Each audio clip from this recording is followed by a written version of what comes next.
Hello, everyone, and welcome to another Tuesday evening lesson here today.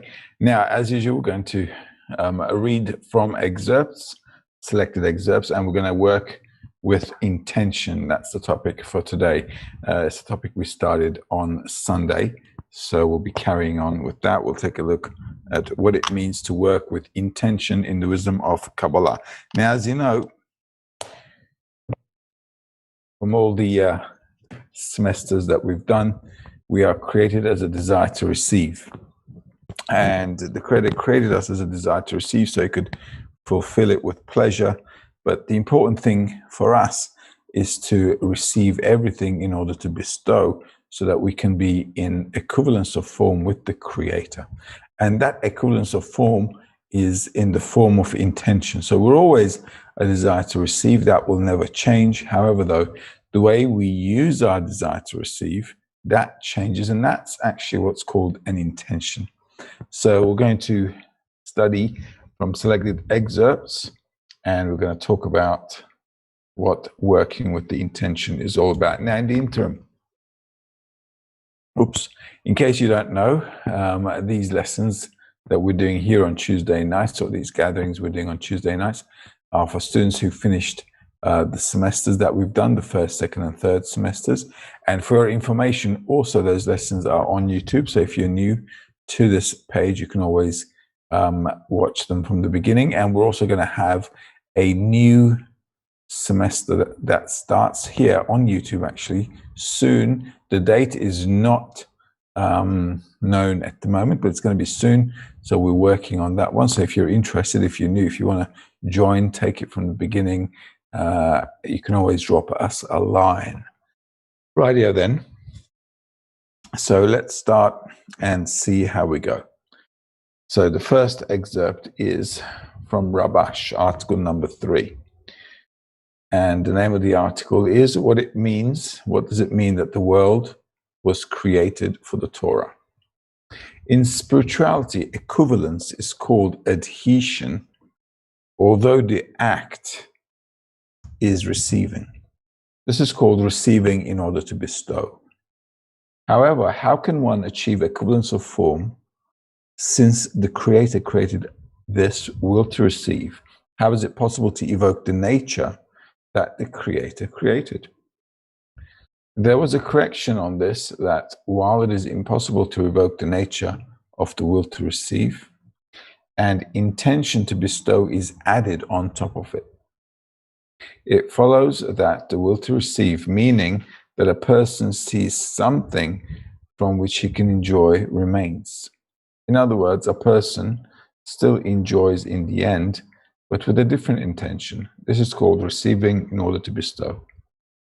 So as we just mentioned a second ago, the whole idea is actually for us to change the intention and nothing else. We as created beings will always remain a desire to receive. But if we use our desire to receive in order to bestow, because the Creator wants to give, so if we receive in order to bring Him contentment, that's called adhesion with the Creator, because what we're doing is essentially using our desire to receive in order to bring contentment to the Creator. And that reception, the act of receiving, then becomes bestowal. And that's what Rabbi is trying to tell us here. So equivalence of form is called adhesion with the Creator. And that equivalence of form is that we should be bestowing just like the Creator is bestowing, despite the fact that the action is reception. The intention, the act of receiving it, is in order to bring contentment to the Creator. So that intention turns the act of reception into bestowal. I hope that makes sense. If it doesn't, ask, and we'll try to clarify it as best we can. Okie dokie. So let's read the next one. Excerpt number 2. The lower one, which is the created being, that's the lower one, can add to the kli of the Creator, as it is written, which God has created to do. This means that God has created the kli called the desire to receive pleasure, and man must add to it a correction called the intention to bestow. As was said above, that Malchut of Ein Sof decorated herself at the point of the desire.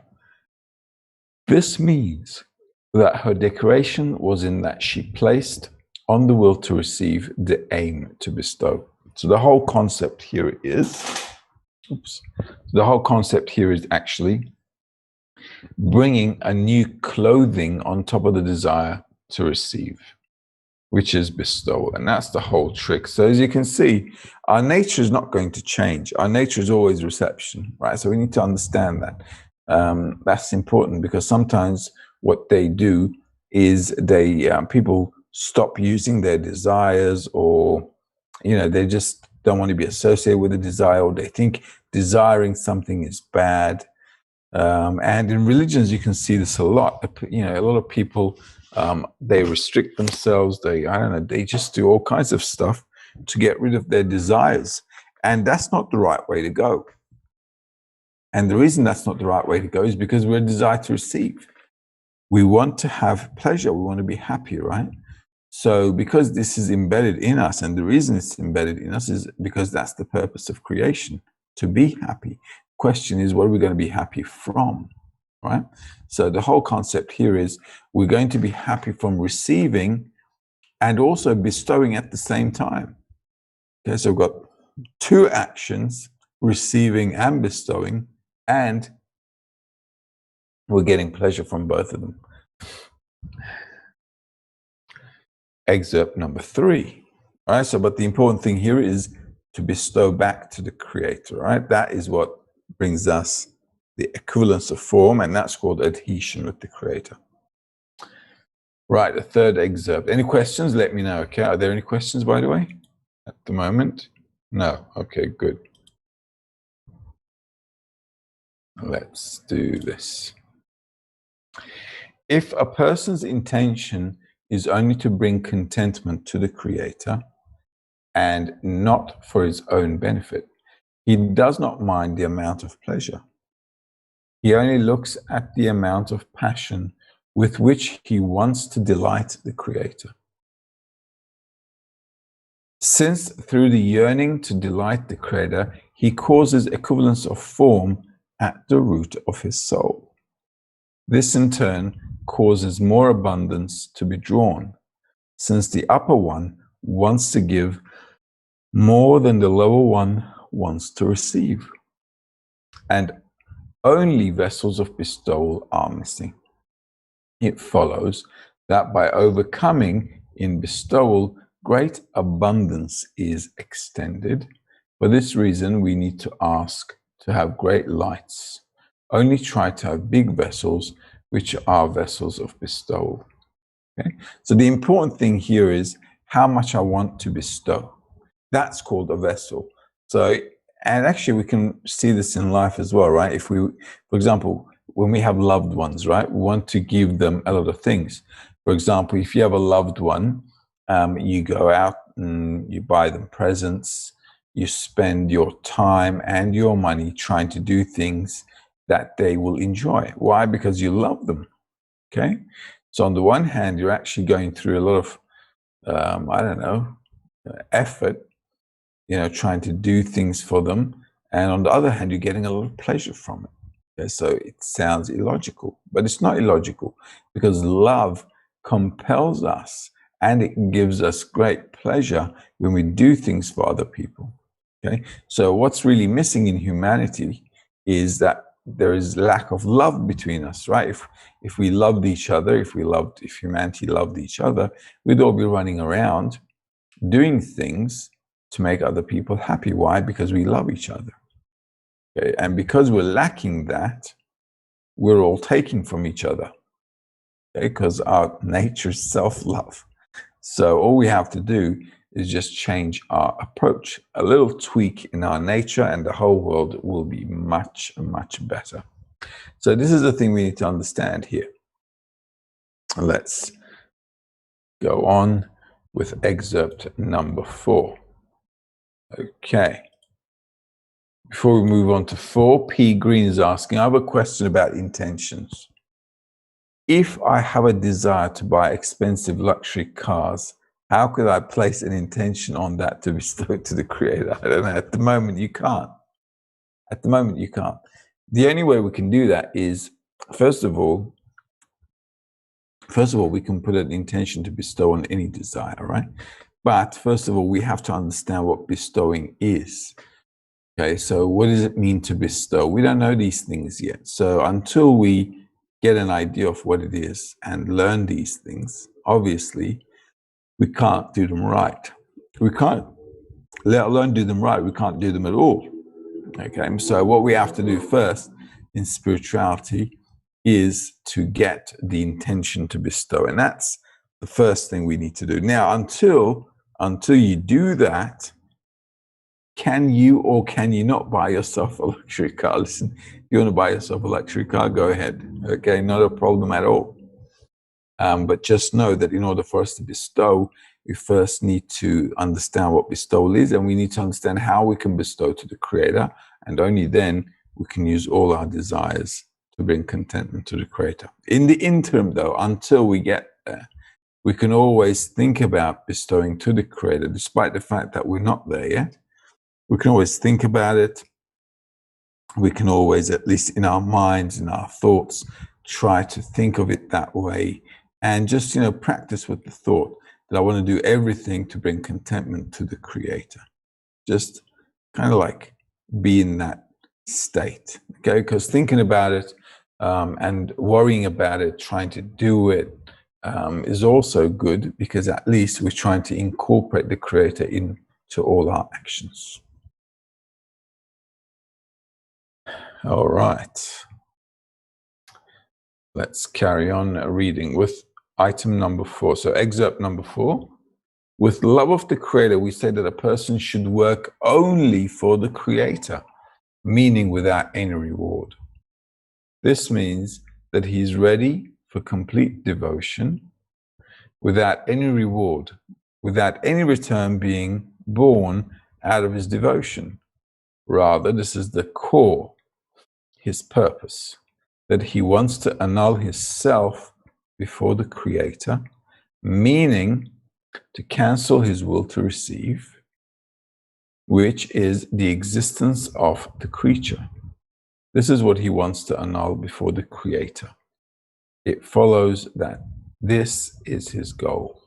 So what we want to do, it says annul the will to receive, but we're talking about annulling the will to receive in order to receive for myself, right? So we're trying to annul the egoism that activates, that's working with the desire to receive at the moment. That's what we're trying to nullify. Otherwise, we can't nullify the will to receive. It's actually impossible. We can't even defeat it either. There's no way we can defeat our desire to receive. So all we have to do is just adjust ourselves in such a way that, we just don't use it egoistically, okay? And that's called actually a restriction as well sometimes. Why? Because if I'm looking at my life and I'm thinking to myself, well, is this desire something I need or not? Okay? And if it's not something that I need or something that's necessary, then I can say to myself, well, you know what, I'm going to put this aside. And until I understand what to do with this properly, until I understand how to bestow with this desire, I'm just not going to use it. Okay, that's called restriction. But how does that happen? You have to force yourself into that. That happens according to the importance of the goal, that as a person studies and works, what happens is he or she, obviously, actually begins to elevate oneself on top of the desire. So the desire is no longer controlling the person, but because spirituality is more important, then the person's, how should I say it, inner strength, let's call it, or willpower, let's call it, is above the desire to receive. In our life, it's the same thing as well. If something is important for us, then the less important things will kind of fall. Okay, we won't be running after them. Let's read number 5, excerpt number 5. Let's just have a drop of water first.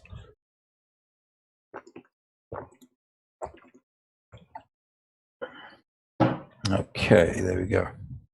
Excerpt number 5. Where he wants to talk on the path of truth, where he wants to walk on the path of truth. It makes sense that the evil inclination should yield and weaken. Yet, now it is the complete opposite. Everything in holiness that he wants to do in order to bestow, the evil inclination overpowers him, and it is difficult for him to overcome. He asks, where is the justice? From all the work of having to constantly overcome, he falls into a descent. At that time, he comes to the argument of the spies and says, I'm fed up with this work, and he escapes the campaign. He argues that where he should have progressed, he is regressing. Therefore, he ponders the beginning and kicks this path of having to work on the intentions, and the actions are not enough. But the intention is what counts. As it is written, better a little bit with intention than a lot without an intention. He says that this work is not for him. All right, so this is really important, right? So a lot of people sometimes feel that as they study the wisdom of Kabbalah, they expect everything to get better, right? Because we're studying, right? We're studying and we feel like everything should be getting better. We should be getting stronger. We should be understanding more. We should be in more control of everything, right? However, though, in the wisdom of Kabbalah, things work the other way because the more we work and study, the more we begin to discover the depth of our egoism. And we begin to understand that our egoism is too strong. It's really strong, it's really powerful, and it's overwhelming. So a lot of people leave the study and they say, yeah, this is not for me, right? So what we have to do is we have to understand that the egoistic desire to receive is really powerful, and it needs to be, because in order for me to receive everything that the Creator wants to give me, which is like pretty much everything, I need to have a huge amount of power. A huge amount of power that can overcome my egoism. So the Creator wants to show me how deep and how powerful my egoism is. So according to the depth and the power of my egoism that I reveal, I can become even stronger in my next degree. Does that make sense? Right? It's like I want to go to the gym. If I start with, I don't know, a few pounds of weights on the first week, right? I can't keep carrying on with the same weights. Otherwise, I'm not going to, grow my muscles. So every week I have to add on extra weight to make sure I'm getting stronger and growing. Okay? So same here. As a person grows in spirituality, more weight is added onto him or her. So that person now has to put in some extra work, sweat it out, and get used to the new, heavier set of weights and build the muscle and strength necessary to work with that load. Okay, so this is why sometimes also we get gym memberships and we don't go after a while, because we just can't do it. We just can't be bothered to do it. Well, same mentality, right? So it all depends on how important things are for us. So if it's important to be fit, or I don't know, to lose weight, or I don't know, you want to look good or whatever, it doesn't matter. The important thing here is if you're doing it and if it's important for you, you'll carry on. And as things get tougher, you won't stop. You'll just keep carrying on, okay? So same here.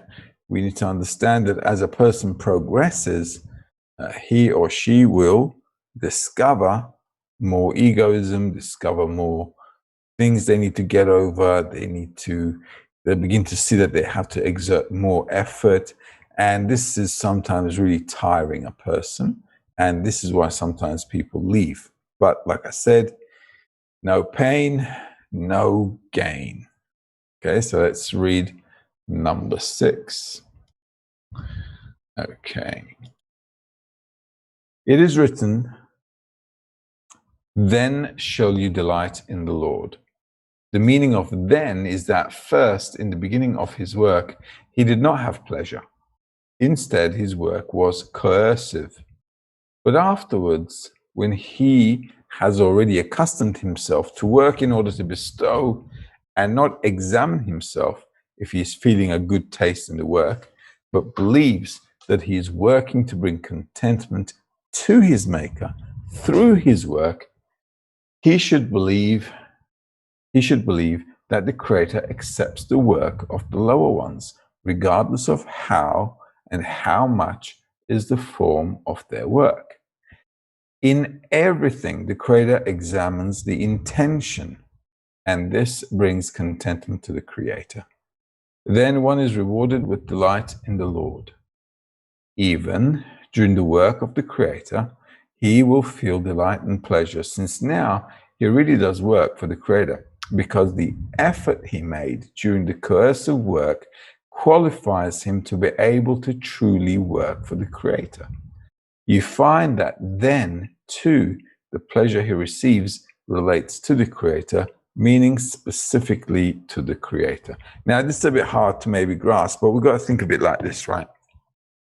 Whatever I do, if I relate the pleasure, if I relate the suffering, if I relate anything to myself, it becomes egoistic. So even if I'm doing something coercive, right, like against my nature, it's like, sucking my energy or whatever. If I'm doing it against my will, it counts as effort. And that effort is actually is the factor that builds your vessel for spirituality, right?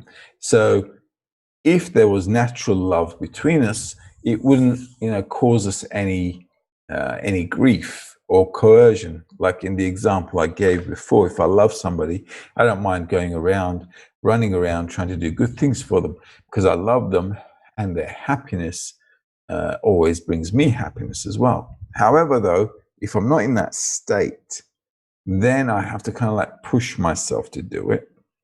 And especially in such a way that I've got to make sure, well, I can't make sure, but I've got to at least think about it, try to do it in such a way that there's no reception coming my way.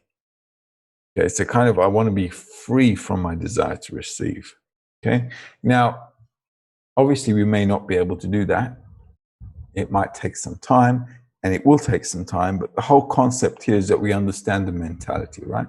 We just slightly think about it a little bit, and we just need to understand that if I have anything that returns back to me, it's going to involve my egos. The best way to work is to work in such a way where nothing comes back to me, right? And that is a process. It's not going to happen overnight. It's a process, but it will happen if we consistently work and do our best to do it. Okay. Let's read excerpt number 7. Prior to the study, the student must pledge to strengthen himself in faith in the Creator and in his guidance in reward and punishment. In this way, he will be rewarded with benefiting from the light in it, that is faith. 2 will strengthen and grow through the remedy in this light. Thus, even one who knows about himself and he has not been rewarded with faith still has hope through the practice of Torah, which is the wisdom of Kabbalah. For if one sets one's heart and mind to attain faith in the Creator, through it, there's no greater mitzvah, a good deed, than that. Moreover, there is no other counsel but this. So all we have to do, right, is to strengthen ourselves on the path. So this is why I said before, and you probably, if you don't know, you can, well, you should know if you're watching these lessons, that the important thing for us when we're studying the wisdom of Kabbalah is the environment, right? Because a person's a product of the environment. So if I'm in a good environment where people are studying and striving to move forward and to grow, and they've got this inspiration to move forward and everybody's working on it, then we'll find strength, okay? Because the environment will influence me and like push me forward, and I'll do my best to kind of, advance, okay? And the more I try, what happens is we attract the light that reforms. So the light of the Creator influences us. Now, the light of the Creator is nothing mystical, or it's nothing, blurry out there. Everything in the world is actually moving according to the light. Even children, right? So if we take a look at our kids, they're always running around. Why? Because from within, right? From within, they want to discover the world. So they're always running around. They always want to do things. They're always like constantly wanting to do things themselves. And this is the light working on them. As they do more and more and more, they begin to feel the world, and they begin to understand through experiences what things are. Same with us. So spirituality for us is all new. We're not in there yet, but the more we study, the more we do, the more we get our hands into it, what happens is we learn through the experiences that we go through, and that is called the light. Okay, so light or enlightenment or receiving the light, or, all these terms are quite logical, because effectively in life as well, at the end of the day, what happens is our experiences make us what we are. So the more we're working on spirituality, and the more we're studying, the more we're initiating this drive, this push to advance more and more, we're attracting the light. It means we're going through more and more. And then what happens is, as we go through more and more stuff, we begin to become more enlightened. So there's nothing, mystical about it or airy-fairy about it, but it's all very concrete. So the more a person does all kinds of acts in spirituality to advance more and more, he attracts this light that reforms. Item number 8. One must try to remember the goal while studying Torah. So all of us, right, before the study, we need to understand this. We have to remind ourselves why we are studying. Okay? Why are we studying? What's the big deal? Why do I want to study this wisdom of Kabbalah? What do I want to get from the wisdom of Kabbalah? So all these things are important. I need to understand why I'm studying, and that's called intention. This is why before we do anything, we need to sit and think and ask ourselves this question: why am I doing it? Why am I studying it? What do I want out of this study? Okay, so let me read that again. One must try to remember the goal while studying Torah, so it will always be before his eyes that he wants to receive what he wants to receive from the study. That the study will impart greatness and importance of the Creator. Also, while observing the mitzvot, like the things that we're doing, mitzvot means good deeds, right? But if you're doing anything in order to advance in spirituality according to the wisdom of, the principles of the wisdom of Kabbalah, obviously that is going to contribute to your correction. Even though it's not a correction at the moment, we can still say it's a good act, a good deed. Also, while observing the mitzvot, not to forget the intention that thanks to observing them, the Creator will lift the concealment on spirituality from us, and he will receive a feeling of the greatness of the Creator. So it doesn't matter what we do. The most important thing is to think about why I'm doing it. Okay, that's the important thing. Let me just turn this off. So the most important thing is to constantly remember why I'm doing it. What do I want from my life? Why am I studying the wisdom of Kabbalah? What is it supposed to give me? What should I be attaining? And I need to constantly make this sharper and sharper. And the reason is because we're going through changes every day. So as I'm going through more and more changes, I want to make sure that these changes also sharpen up my intention. So, when we're little children, we want everything and anything, right? We jump onto everything. But as we grow up, we become selective, thoughtful. We have a thought process behind our desires and so on. Why? Because we're growing up. So in the wisdom of Kabbalah as well, the same thing is happening. So as I'm studying more, I'm kind of maturing up. And as I mature, what I want to do is make sure that I'm sharpening up my desire, that everything is becoming more sharp, more clarified. So I'm actually really defining what I specifically want. Okay. So that's why it is important. Let's carry on. Okay.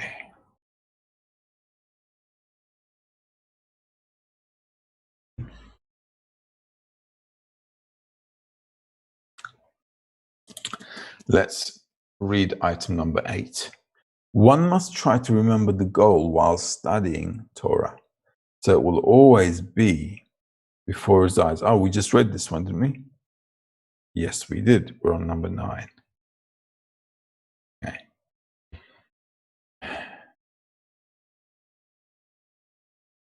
During the study, we must always pay attention to the purpose of the study of Torah, meaning what we should demand from the study of the Torah. At that time, we are told that first we must ask for kelim, desires, right? Meaning to have vessels of bestowal called equivalence of form, by which the restriction and concealment that were placed on the creatures are removed. To the extent that this is so, he begins to feel the holiness and begins to have a taste for the work of the Creator. At that time, he can be happy because holiness yields joy, for the light of doing good to his creatures or creations shines there. So all we have to do is just think about getting more desire, new vessels for bestowal. That's all. In fact, the only thing we should really be asking the Creator is the vessels of bestowal, the power to bestow, the right intention. If we constantly focus on that and just live in the intention, that our only intention is to bestow back to the Creator, so that we can be adhered to the Creator, we can be in adhesion with the Creator, in equivalence of form, then that is actually the only thing we need. If we constantly think about that, if we do everything with that intention, okay, then that will constantly strengthen what we want from the study. Okay, it'll strengthen our intention. Hope I'm not going too fast. Okay, stop me if I'm going too fast. Okay.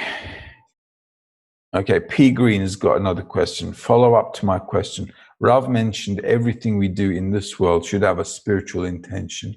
He even used the example of brushing your teeth. How can a proper intention be placed on this? You're right.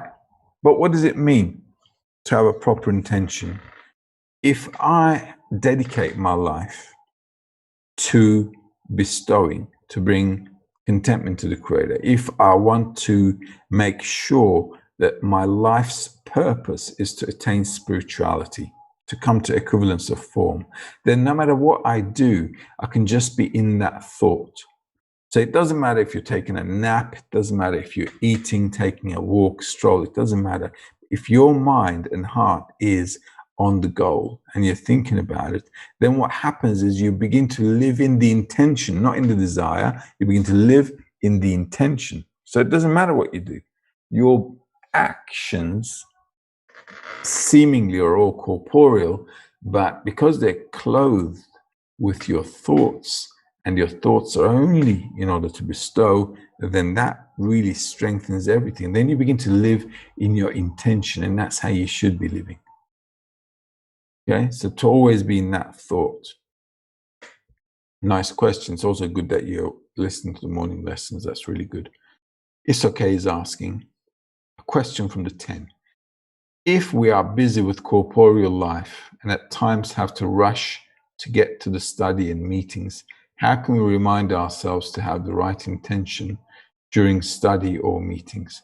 Well, this has got to do with the influence of the environment. Okay, so even though, like, for example, you might be having a really busy day, you might be running around with all kind of corporeal necessities, right?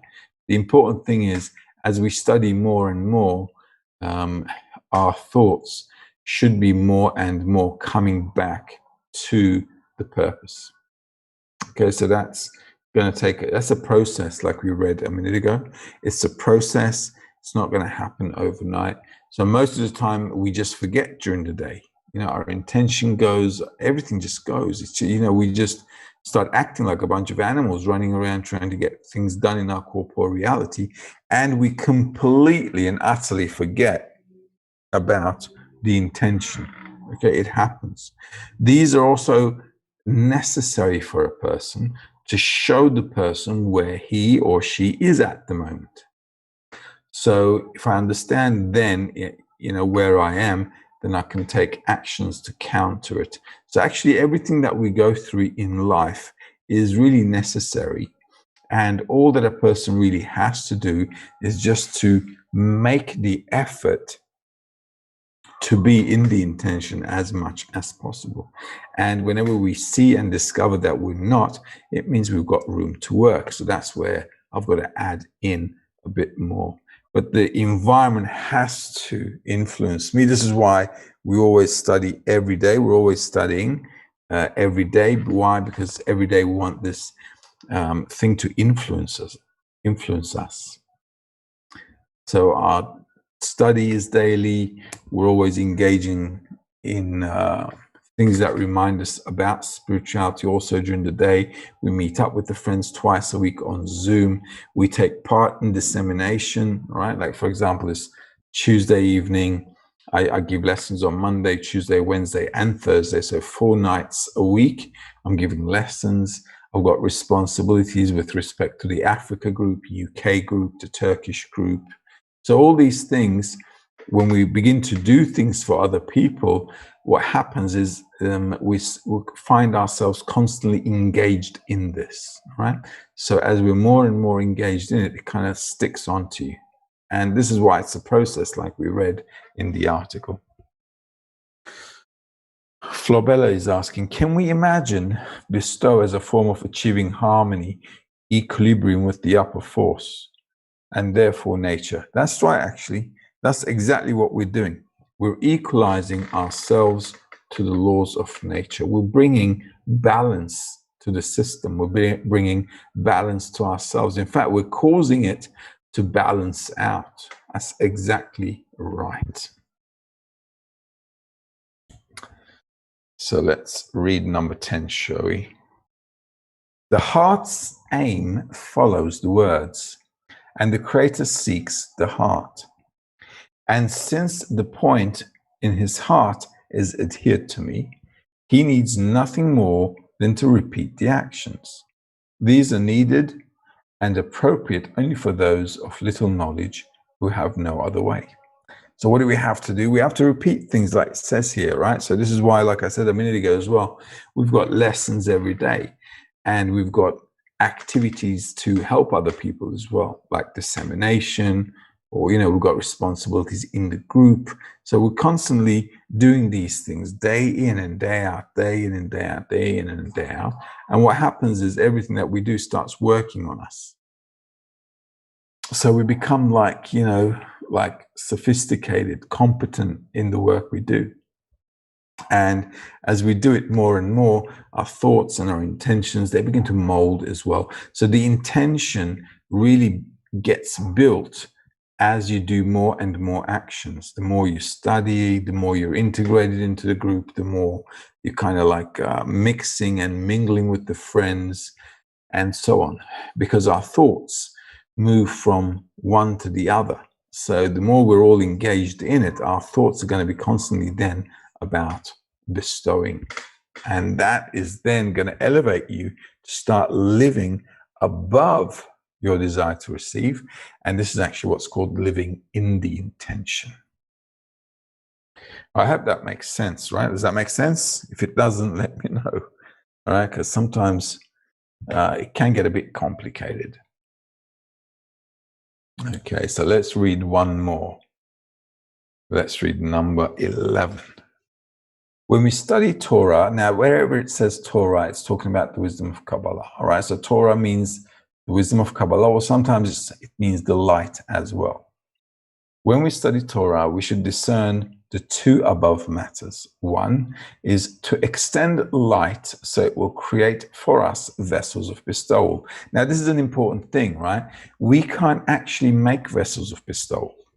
We can't do that because we are vessels of reception, right? We're desires to receive.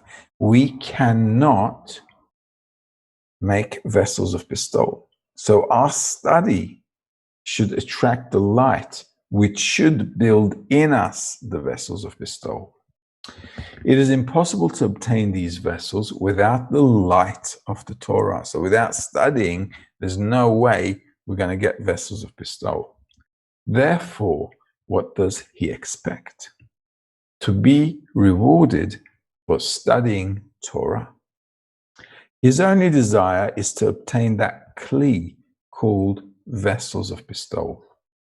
This is precisely once he has begun the work of bestowal and has made great efforts to be able to do things only with the intention to bestow.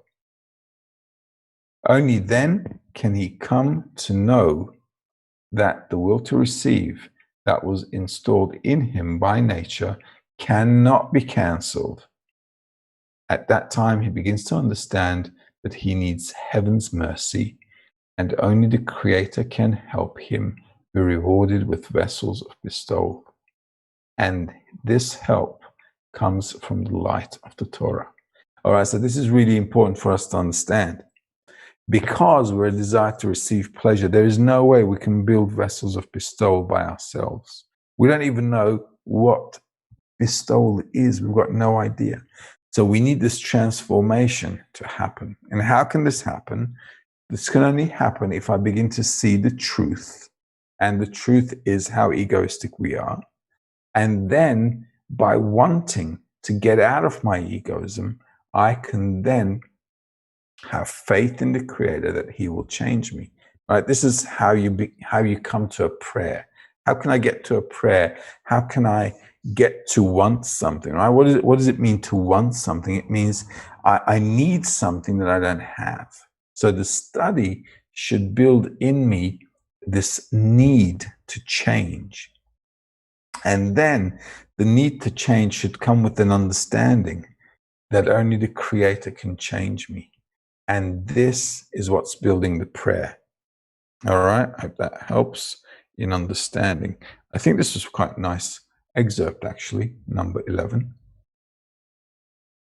Okay, so we're constantly studying to reveal the situation we're in, and then seeing the necessity to change, and understanding that we can't change our own selves, and then we turn to the Creator. So it's a nice little procedure, a nice little process that we go through. And in fact, this is the reason it has to be like this, is there's no other way otherwise to really connect with the Creator. Otherwise, if I could do everything myself, then why do I need the Creator at all?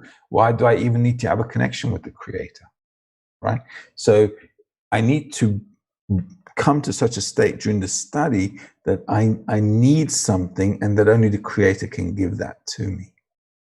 That needs to be clarified, and then I can really turn to the Creator. I begin to build my dialogue with the Creator according to the process that I'm going through. Okay, so I hope that helps, guys. and we're going to call it a night. The end of our 50-minute session today.